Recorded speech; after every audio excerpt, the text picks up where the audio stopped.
Boa tarde, pessoal. Como vai? Tudo bem? Meus queridos alunos do primeiro ano, como é que vocês estão? Tudo em ordem? Bom, a gente está um pouco distante por conta dessa necessidade de ficarmos em casa.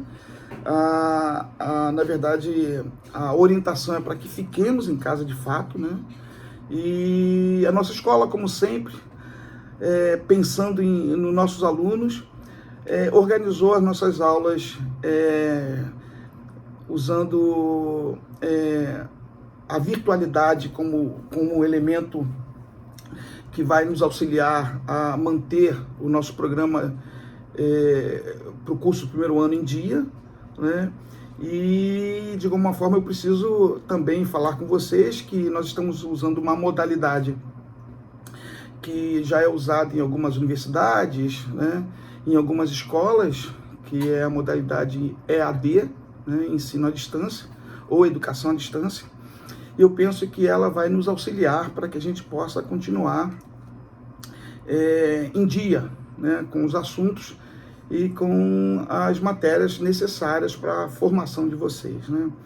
Nós vamos voltar no módulo 4, filosofia, que a gente já estudou em princípio, né? Nós vamos falar sobre os pré-socráticos, e é uma oportunidade para a gente relembrar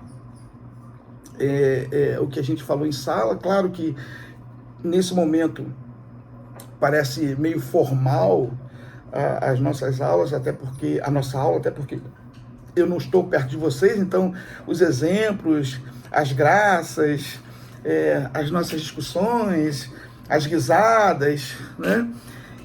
Talvez elas fiquem ausentes, porque eu não estou com vocês interagindo e também não posso perceber como vocês estão recebendo essa aula, né? Porque vocês falam comigo através dos olhares, através dos gestos, através dos semblantes. E aí eu e tantos outros professores, nós professores, vamos, na verdade, direcionando as nossas aulas de acordo com as reações de vocês. Então, eu também sei que todos os nossos queridos professores estamos fazendo um esforço para que chegue da melhor forma para vocês os ensinamentos. E, para tanto, depois a gente vai ter uma oportunidade de sanear as dúvidas que, porventura, forem surgindo, ok? Bom, o nosso módulo 4, ele fala dos pré-socráticos, em princípio, e a gente já sabe que os pré-socráticos, por conta do termo pré, que designa anterior, né, ou uma premissa, na verdade, neste caso não cabe, porque os pré-socráticos, eles foram vistos como filósofos e por ser filósofos, eles tinham um campo de conhecimento a ser estudados, né? E esse campo de conhecimento é a natureza. E então vocês vão vir em algumas literaturas esses filósofos sendo chamados de pré-socráticos, em outras literaturas vocês vão perceber que eles são chamados de filósofos cosmológicos, né? Em outras literaturas vocês vão perceber que eles são chamados de filósofos da natureza. E geralmente eles são monistas, né? O que significa isso? Para eles, a natureza é a base da existência, né? Por isso que eles são chamados de monistas, especificamente. E a gente vai começar com o Tales, né? Especificamente Tales de Mileto, porque Tales de Mileto foi considerado o primeiro filósofo, porque ele passa a pensar a natureza a partir de um elemento que compõe essa natureza. E esse elemento é a água, né? Então Tales, ele por ter vivido muito tempo no Egito, ele percebeu que nas cheias, geralmente todo aquele povo do Egito, ele dependia única e exclusivamente da água. E aí, como o seu pensamento sobre a natureza, ele vai, de alguma forma, invadindo, na verdade, o nosso pensamento vai invadindo a partir de alguma coisa que foi pensada, os desdobramentos disso que está sendo pensado. Então ele percebeu que, geralmente, por exemplo, uma mulher, quando vai dar à luz, esse feto, esse bebê está envolto em uma bolsa cheia d'água, né? Então ele começa a perceber que também a água faz com que as plantas se desenvolvem, ou se desenvolvam, né, em princípio. Então, o Tales, ele tem a prerrogativa de que a base da existência é a natureza, né? Então, essa é uma das prerrogativas da filosofia pré-socrática, pensar o cosmos ou pensar na natureza como elemento fundamental da sua filosofia, ou como um ambiente do qual todos os demais ambientes dependem. O outro pensador que a gente vai também perceber, e eu quero que vocês notem que, como nós estamos no primeiro momento do estudo da filosofia, as menções ou as referências são aquelas referências que vão nos familiarizando com a filosofia, né? E por conta disso, a gente vai perceber que as coisas são bem no início, né? A gente vai chamar que o professor está, de alguma forma, alfabetizando vocês na filosofia. Então, as coisas bem devagar e a gente vai, de uma forma, apresentando apenas esse elemento de produção de conhecimento. Outro pensador importante pré-socrático é Heráclito de Éfeso, né? O Heráclito ele é importante porque, além dele ser monista, ele também tem um outro título, ele é mobilista. O que significa isso? Para ele, o universo ou a natureza está em constante transformação. Isso quer dizer que nada é a mesma coisa sempre, né?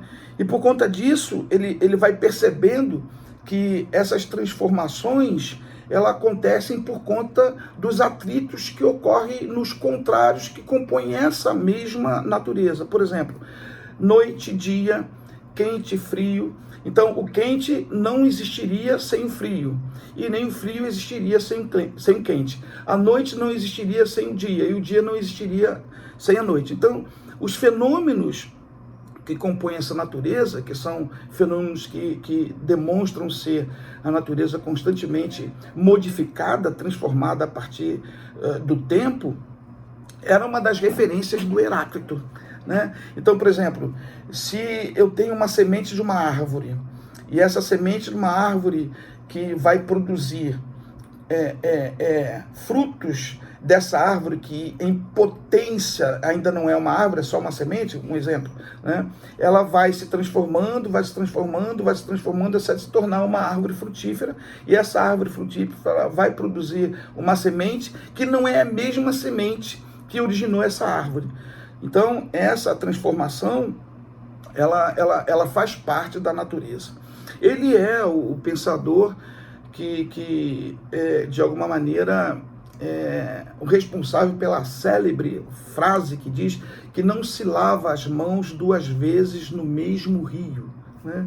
Ou então não se banhe duas vezes no mesmo rio. Ninguém se banha duas vezes no mesmo rio, porque para ele, quando você arria as suas mãos e lava as suas mãos no rio e tira as mãos e depois retorna com as mãos no rio, esse rio já foi modificado. E assim acontece com a gente, né?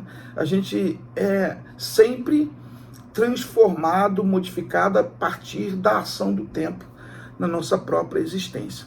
Então, o Heráclito, além de pensar o cosmos ou a natureza como sendo um ambiente em constante transformação, ele vai também dizer para nós que as coisas não são as mesmas, elas não são estáticas, permanentes em si mesmas. O outro pensador, outra coisa que eu precisava dizer para vocês, o elemento da natureza que Heráclito julga ser responsável pela existencialidade é o fogo, porque aqui na apostila ele vai dizer que o fluxo incessante do fogo faz com que o mundo vai se modificando, porque o fogo é capaz de mudar um elemento e transformar esse elemento em um outro elemento, né? Em princípio seria isso, as referências aqui do Heráclito. Ele é um pensador que dizia ser o fogo, diferente do Tales, que achava água. Heráclito achava que o fogo é o agente transformador dessa natureza, especificamente. O outro pensador pré-socrático também importante é Pitágoras, né? Ele é muito conhecido no ambiente da matemática, especificamente, mas também ele era um pensador, um filósofo, porque à época não havia ainda a divisão dessas áreas de conhecimento. Isso vai acontecer depois no período sistemático, em que os conhecimentos eles vão para áreas específicas na filosofia. Mas aqui, em princípio, o matemático, o físico, né, ou meramente o filósofo, o pensador, o sábio, eles agregavam esse conhecimento à filosofia, ou o campo filosófico que eles defendiam como sendo o campo produtor de conhecimento. Então, o Pitágoras, ele é bem conhecido porque as suas investigações elas vão, de alguma forma, se reterem aos números. E agora um detalhe importante. Para nós, na contemporaneidade, os números são representações, né? Por exemplo, o número 1, ele é a representação do que seja uma unidade. Então, para nós, o número 1 não é uma unidade, ele é uma representação de uma unidade. Mas para o Pitágoras, o número era uma realidade. Ele não era uma representação. Por quê? Porque ele pensava que o mundo poderia ser constituído metricamente. Ou seja, tudo que existe no mundo tem medidas específicas, né? Altura, distância, né? Peso. Então, o número para o Pitágoras era alguma coisa real, consistente. Não era uma representação como nós pensamos hoje. Ok? Então, o Pitágoras de Samos, que era a cidade da onde ele era proveniente, nativo, ele pensava como sendo o mundo constituído de números. Pelos números, a gente poderia explicar a própria natureza, especificamente. Depois a gente tem um outro pensador super importante, chamado Parmênides. O Parmênides, aqui, ele era o pensador oposto a Heráclito, né? Porque enquanto Heráclito pensava o cosmos ou a natureza como sendo um ambiente que sofre constante mutação, né? Está em constante transformação, Parmênides diz que a natureza não muda, né? Então, o que ele vai dizer? Ele vai dizer que a natureza é composta de ente, E-N-T-E, né? Ou no grego, taonta, né? Taonta, T-A, e uma outra expressão, onta, o ente, ou traduzindo de uma forma melhor, o ser. Então, para ele, o cosmos ou a natureza é composta de seres. E cada ser tem a sua própria estrutura. E essa estrutura permite que esse ser seja o que ele é. Ou seja, por exemplo, uma árvore não pode ser um abacaxi, ou um mamão não pode ser uma barata. Desculpe os exemplos, né? Por quê? Porque cada ser, ele tem na sua própria estrutura existencial a sua essencialidade. Então, por exemplo, se eu pegar uma semente de uma árvore e colocar a comparação entre essa semente e essa árvore, eu vou perceber que a semente, ela é a árvore, ok? Então, por mais que a forma se modifique, porque essa era a visão do Heráclito, para o Parmênides, mesmo que a forma se modifique, a essência é a mesma.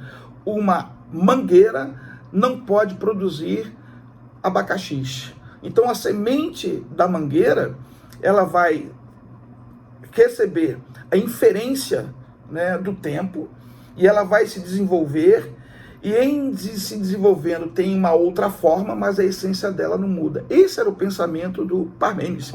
E isso é tão importante para que a gente possa perceber como eles pensavam o cosmos na sua própria estrutura, porque para eles a ideia de transformação ou a ideia doente eram elementos fundamentais para que a gente pudesse chegar a conhecer essa natureza na qual nós estamos inseridos e a qual pertencemos, né? Isso é maravilhoso. Uma outra coisa importante no Parmênides é que essa ideia doente, ela é uma identificação própria. Por exemplo, meu nome é João Carlos e eu tenho 4 irmãos, só para vocês entenderem, né? E por eu ter 4 irmãos, mesmo tendo 4 irmãos, eu sou filho único. Porque mesmo que a minha mãe e meu pai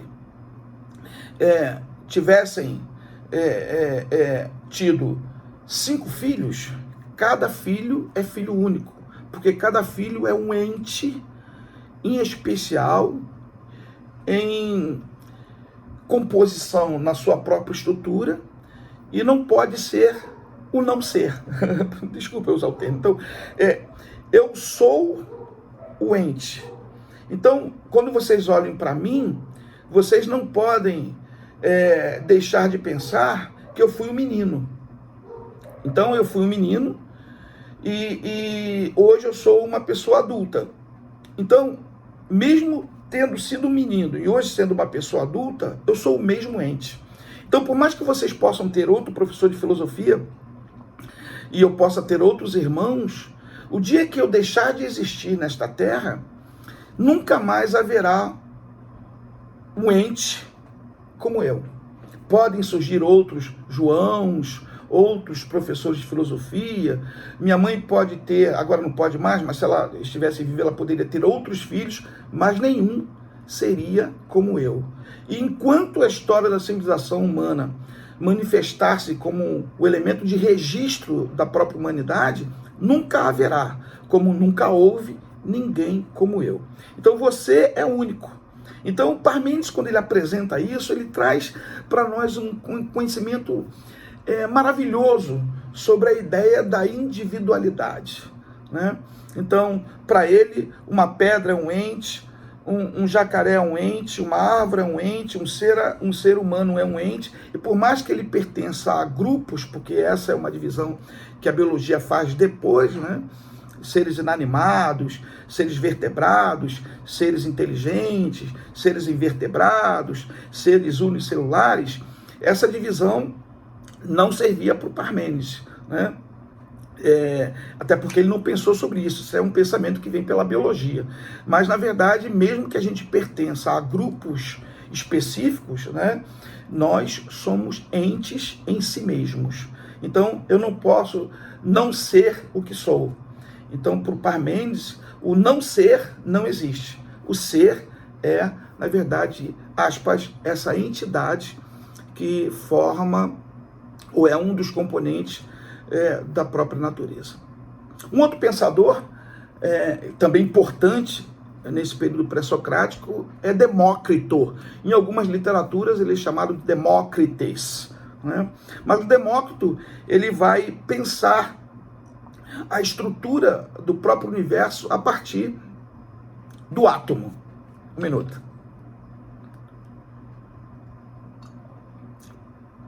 A partir do átomo.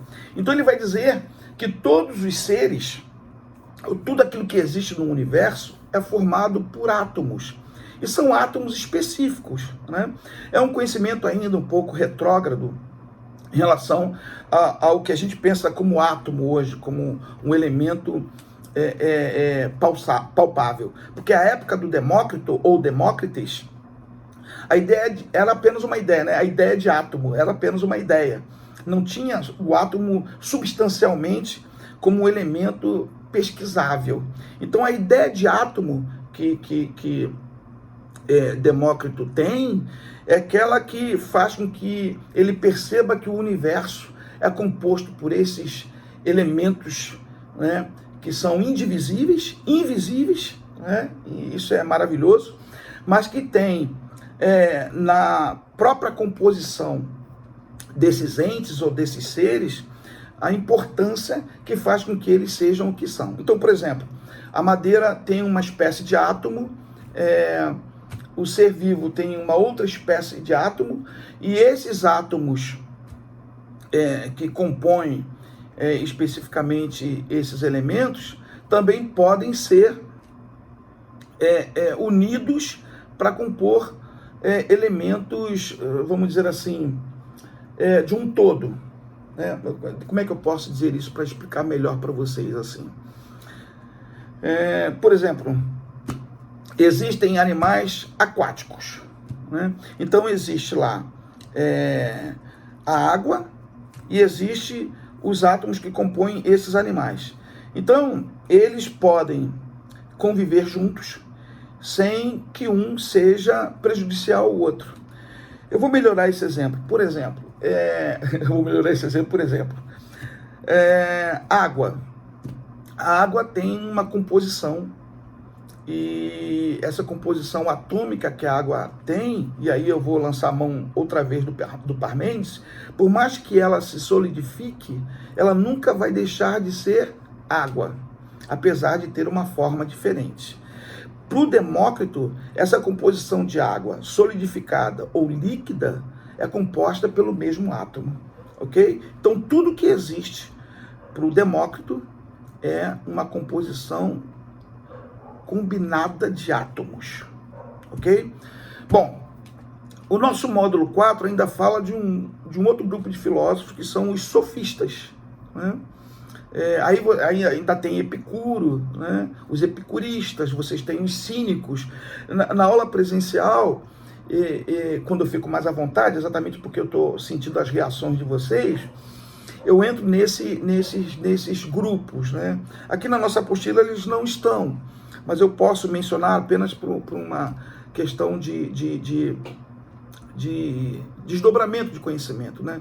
Vocês vão ter lá os cínicos, que eram aquele grupo de filósofos também pré-socráticos que eram os que amavam a natureza e diziam que toda a existência é proveniente da natureza. E eu vou fazer um exemplo, vou apresentar um exemplo bem simples, que são os naturalistas hoje, entendeu? Vivem da natureza e acham que a natureza é a mãe de todas as coisas. Então os cínicos eram assim.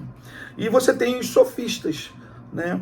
Os sofistas, especificamente, que são os pensadores e aqui eu estou acelerando um pouquinho por conta do nosso tempo. Os sofistas são pensadores que eles vão ter como elemento fundamental da filosofia deles a oratória e a retórica, especificamente.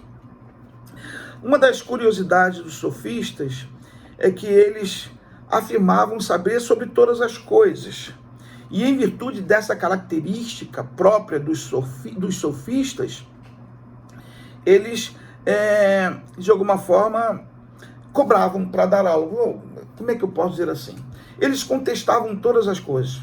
Por exemplo, eles eram mais voltados a contemporaneizar a filosofia socrática, né? E aí, quando a gente entrar lá em Sócrates, eu vou novamente falar sobre os sofistas. Mas eles, de alguma forma, eles vão trabalhar pensando as convenções sociais e vão pensar, de alguma maneira, como eles poderiam ser beneficiados com as contestações que eles faziam à filosofia. Então, por exemplo, o discurso ou a oratória era o elemento fundamental da filosofia sofista, né? E essa oratória era tão bem elaborada, dentro de uma lógica capaz de trazer convencimento pelo simples fato deles ordenarem as palavras e colocá-las dentro de uma logicidade que pudesse apresentar uma verdade em contestação à verdade que eles estão, na verdade, refutando. Então, por exemplo, Sócrates falava a seguinte frase: eu sei que nada sei. E aí os sofistas vinham e diziam assim: como sei que nada sei? Se a ideia do conhecimento é própria da filosofia, como sei que nada sei? Se pelo menos a essência do que eles produzem como conhecimento é produzido pela ação do pensamento sobre uma realidade. Então esses argumentos os sofistas usavam para contestar ou refutar as filosofias que estavam sendo apresentadas. Para eles, todas as filosofias apresentadas, por mais que elas tivessem fundamentos lógicos, racionais, para os sofistas não passavam de meras, como é que eu posso dizer assim, especulações, meras especulações. E somente eles defendiam essa ideia, eles tinham a verdade, porque pela linguagem, pela oratória, pelo discurso, pela fala, eles poderiam apresentar uma verdade que pudesse refutar ou questionar qualquer outra verdade que fosse apresentada. Aqui na apostila de vocês, diz que os sofistas utilizavam diversos procedimentos educacionais, e a gente pode reunir, para a gente pensar isso melhor, os métodos de dois grupos essenciais, né? A gente tinha lá um deles que pensava sobre essas formas pedagógicas, né? E os métodos iriam, de alguma forma, na formação dos seus argumentos, por exemplo, convencer qualquer um. Eles iam que o poder do discurso, né, era tão grande que eles podiam convencer qualquer um sobre a verdade que eles apresentavam, né? E o outro grupo dizia que, na verdade, não existe nada que possa ser visto como verdade absoluta, porque tudo é relativo. Então, esses dois grupos de sofistas tinham não só o argumento, ou a discussão, ou o discurso, ou a retórica, ou a oratória como elementos fundamentais, mas eles tinham a capacidade de reunir esses elementos para poder refutar uma verdade, refutar qualquer argumento que não fosse aquele que coadunasse com o que eles apresentavam como verdade.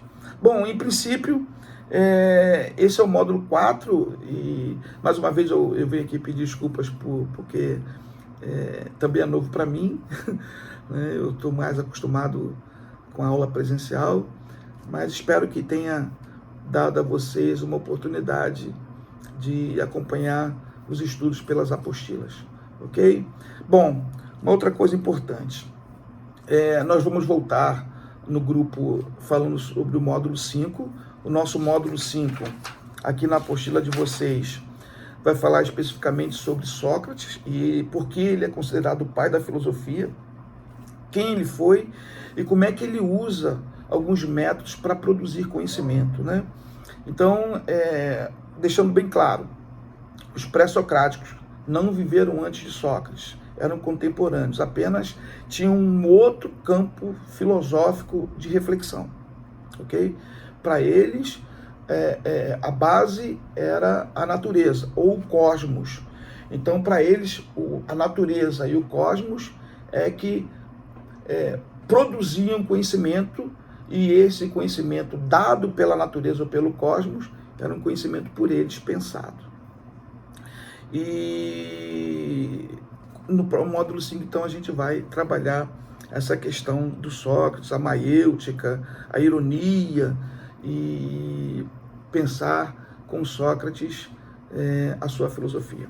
Bom, importante, lavem bem as mãos sempre, não saiam de casa, aproveite essa oportunidade desse material que a gente está mandando para vocês. Nós vamos ter um chat para tirar as dúvidas. E uma outra coisa que eu gostaria de falar a vocês, procurem estudar, não deixem de estudar, ok? Façam as suas leituras. Eu sei que a linguagem da apostila é uma linguagem um pouco rebuscada. Dar aula de filosofia é muito complicado, eu tenho falado isso com vocês porque a gente não tem uma universalização da filosofia como um conhecimento único, como é a matemática, especificamente, como é a ciência, como a ciência biológica, como a ciência matemática, a ciência física ou química. A filosofia, ela, para ser entendida, ela precisa citar, a gente precisa citar o campo filosófico que nós estamos estudando e qual é o filósofo que está defendendo esse campo filosófico. Por exemplo, a gente está aqui com um campo filosófico chamado pré-socráticos. Vocês perceberam como nós temos filósofos que defendem as suas ideias a partir da natureza? Então a gente tem Tales, que defendia a ideia da água como sendo substancial para a vida existir. A gente tem Pitágoras, que tinha a sua ideia de que o mundo é formado por números, né? A gente tem o Heráclito, que vai defender a natureza como sendo um ambiente que está em constante transformação. A gente tem um Parmênides que está pensando essa mesma natureza e que crê que a natureza, por mais que ela sofra transformações, a essência não muda, né? Nada muda. Uma vaca nunca vai poder ser uma laranja, né? Então a essência não muda. A gente tem o Demócrito, que vai olhar essa natureza, esse cosmos, vai ver a sua composição a partir dos átomos. A gente tem os sofistas, que vai entender essa ideia de natureza a partir do discurso, a partir da oratória e da retórica. Então vocês vão percebendo que existe um campo filosófico, que é o cosmos, que é a natureza, que é o mundo, e dentro desse campo filosófico a gente tem vários filósofos que estão pensando esse mesmo campo, mas com diretrizes diferentes. Então por isso que a filosofia é uma matéria muito difícil. Então eu tento de alguma forma tentar traduzir para vocês esses pensamentos e deixar vocês um pouco mais à vontade, tá bom? Então um beijo para vocês, fiquem bem, espero que vocês tenham gostado, ok? Um beijo e até a próxima.